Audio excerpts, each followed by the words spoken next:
Good morning बेटा। I hope कि आप सब लोग अच्छे होंगे।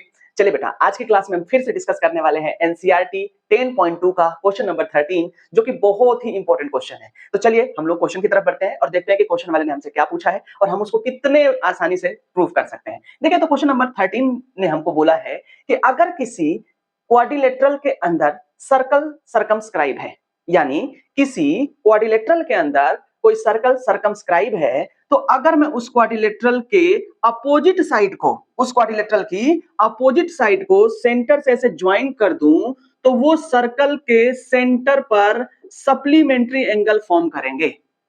अच्छा, सप्लीमेंट्री एंगल का मतलब क्या होता है कि अगर मैं इस एंगल और इस वाले एंगल को ऐड कर दूं तो इन दोनों का सम 180 डिग्री हो जाएगा। सिमिलरली इसी तरह से इन अपोजिट साइड को अगर मैं सेंटर से जोड़ दूं तो इस वाले एंगल और इस वाले एंगल, इन दोनों का भी सम कितना होगा? 180 डिग्री हो जाएगा। तो अब हमको क्या प्रूफ करना है कि एंगल ए ओ बी, इसको मैं ओ मान लेता हूं, एंगल ए ओ बी और सी और डी, इन दोनों का सम भी 180 डिग्री होगा। उसी तरह से इन अपोजिट साइड से बनता हुआ एंगल BOC और AOD, इन दोनों का भी सम क्या होगा? 180 डिग्री होगा। तो चलिए हम लोग क्वेश्चन की तरफ बढ़ते हैं फिर से।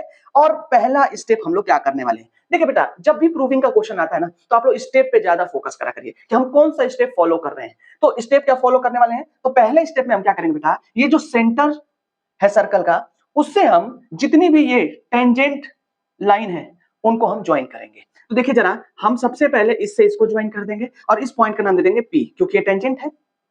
इसी तरह से हम इससे इसको ज्वाइन कर देंगे और इसका नाम दे देंगे Q।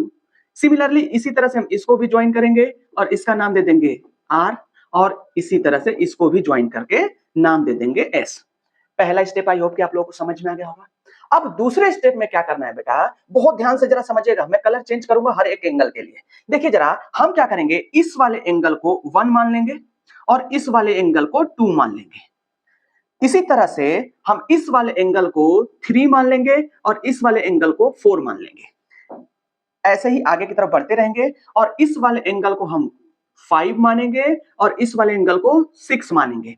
सिमिलरली आगे की तरफ बढ़ेंगे तो इस वाले एंगल को हम 7 मानेंगे और इस वाले एंगल को हम 8 मानेंगे। क्या ये दो स्टेप समझ में आ गया आपको?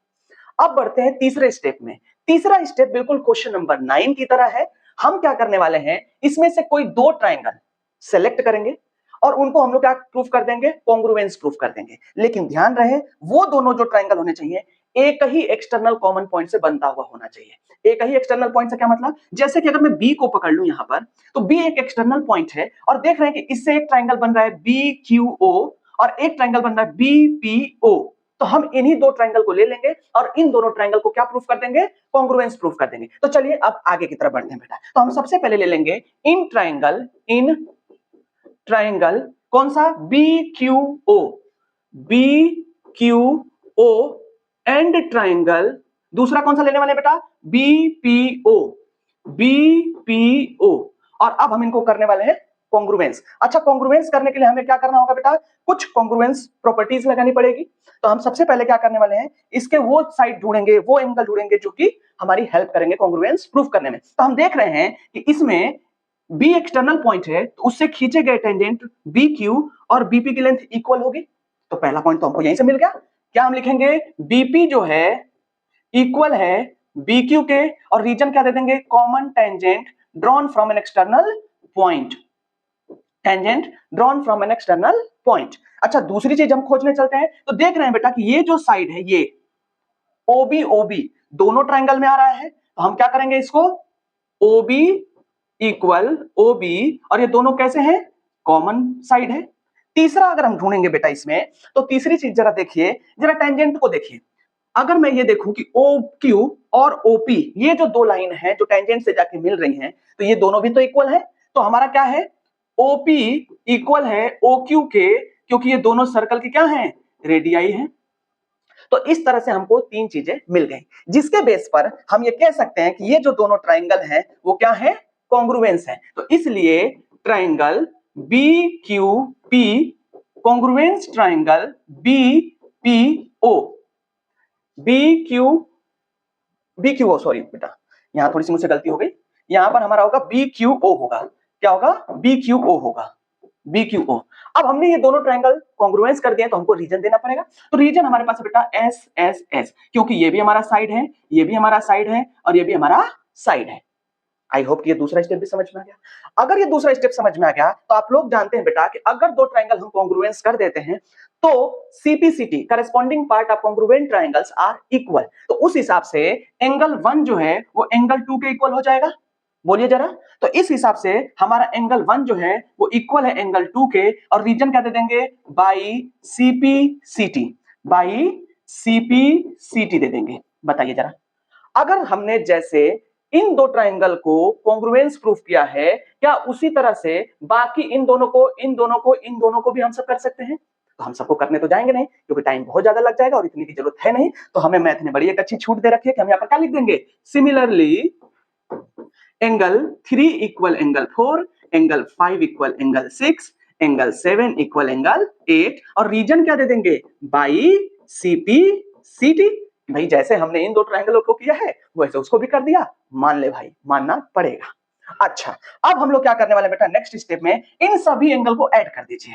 तो अगले स्टेप में हम क्या करने वाले हैं? Angle 1 plus angle 2 plus angle 3 plus angle 4 plus angle 5 plus angle 6 7 8 equal 360 degree, क्योंकि ये पूरे हमारे मिलके कंप्लीट एंगल बना रहे हैं। क्या बना रहे हैं? कंप्लीट एंगल बना रहे हैं। तो अब हम क्या करने वाले हैं? यहां तक तो सबको बहुत अच्छे से समझ में आता है। अब हम लोग क्या करेंगे? थोड़ा ऑब्जर्वेशन करेंगे। ऑब्जर्वेशन क्या करने वाले हैं बेटा? जरा ध्यान से समझिएगा।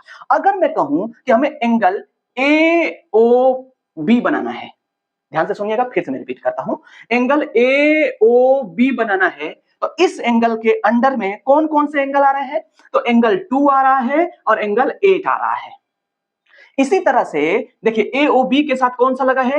COD लगा है। तो अब ऊपर की तरफ चले जाइए, तो COD, इनको बनाने में इन दो एंगल की हमें जरूरत पड़ रही है। तो क्या करने वाले हैं बेटा? हम लोग 8 को, 2 को, 4 को एंड 5 को, 8 को, 2 को, 4 को, 5 को, इसमें हम छेड़ेंगे नहीं। छेड़ने का मतलब हम इनको टच नहीं करने वाले हैं। तो हम किसको किसको टच नहीं करने वाले हैं? 2 8 4 5, 2 8 4 5, हम इनको टच नहीं करेंगे। और बाकियों को क्या करेंगे? अब जो बच गए 1 3 6 7, इनको हम रिप्लेस कर देंगे इसकी हेल्प से। तो चलिए जरा बताइए, एंगल 1 किसके इक्वल है इसमें? एंगल 1 एंगल 2 के, क्योंकि इनको हमें छोड़ना नहीं है। तो यहाँ पर एंगल 2, देखिए मैंने कहा था इसको छेड़ेंगे नहीं, तो इसको ऐसे ही लिख देंगे। 3 किसके इक्वल है बेटा? 4 के, तो चलिए इसको 4 को रहने देंगे। देखो इस 4 को नहीं छूना है हमें, 5 को भी नहीं छूना है भाई। अच्छा, 6 किसके इक्वल है? तो देखिए 6 हमारा 5 के इक्वल है, तो इसकी जगह पर एंगल 5 कर देंगे। 7 को भी नहीं छोड़ना है, तो 7 देखो 8 के इक्वल है, तो इसके जगह पर 8 कर देंगे, और 8 को हमें छेड़ना ही नहीं था, तो ये हो गया हमारा 360। अब अगर बहुत ध्यान से आप देखें तो यहां पर हर एक एंगल दो दो बार आ गया। अगर दो दो बार आ गया तो दो कॉमन ले लूंगा, तो अंतर बचेगा एंगल 2, एंगल 4, एंगल 5, एंगल 8। इसको बंद कर देते हैं ब्रैकेट में, और इधर 360। और अब आप लोग लगाइए पुष्पा राज वाली स्टाइल, और 2 को उधर ले जाएंगे डिवाइड में, तो इसको रप्पा रप्पा काटेगा और आंसर आ जाएगा कितना?